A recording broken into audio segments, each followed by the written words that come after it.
Meant that you give the money to the corporations and to the banks, and they will help people. They're the generator of jobs. The Republicans say it, and President Obama has said it repeatedly. He is going to provide incentives, he said, for years now.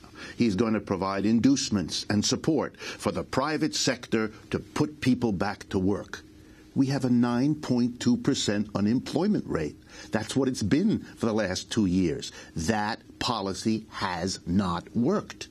If corporations were going to do what the president gave them incentives to do, they would have done it.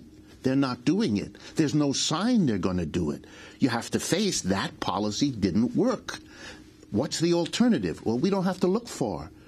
Roosevelt in the 1930s, the last time we faced this kind of situation, went on the radio in 1933 and 1934, and he gave speeches, and in those speeches he said the following: if the private sector either cannot or will not provide work for millions of our citizens ready, able, and willing to work, then the government has to do it. And between 1934 and 1941, the federal government created and filled 11 million jobs. The most amazing thing in the United States is not that we're not doing it. The most amazing thing is there's no bill to do it. There's no discussion to do it. The president of the country never refers to it, keeps telling us, and the Republicans do the same, that the private sector is where we should focus our expectations.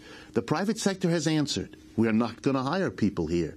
We're either going to hire no one because we don't like the way the economy looks, or we're going to hire people in other countries because they pay lower wages there.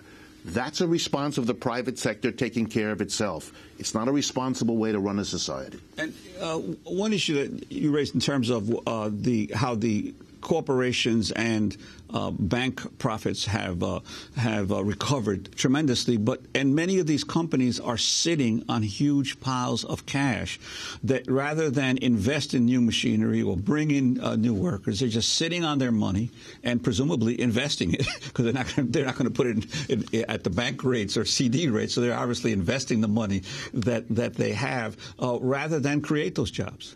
Well, even more interesting, and maybe a bit of a shock to folks who don't follow this, what the corporations are doing when they hold back the money, because it's not profitable for them to hire, in large part is they lend it to the United States government to fund these deficits.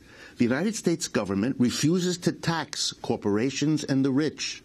It then runs a deficit. It spends more than it takes in because it's not taxing them. And here comes the punchline. It then turns around to the people it didn't tax, corporations and the rich, and borrows the money from them, paying them interest and paying them back. If the United States wanted to stimulate our economy in an effective way... Paying them tax-deductible interest. Right, also. But if the government really wanted to do something, go get the money from them, stimulate, which will help them, and if you tax them to do it, you wouldn't have a national debt. You wouldn't run a deficit.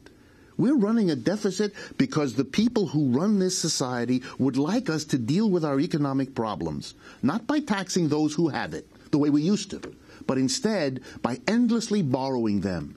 And now the ultimate irony.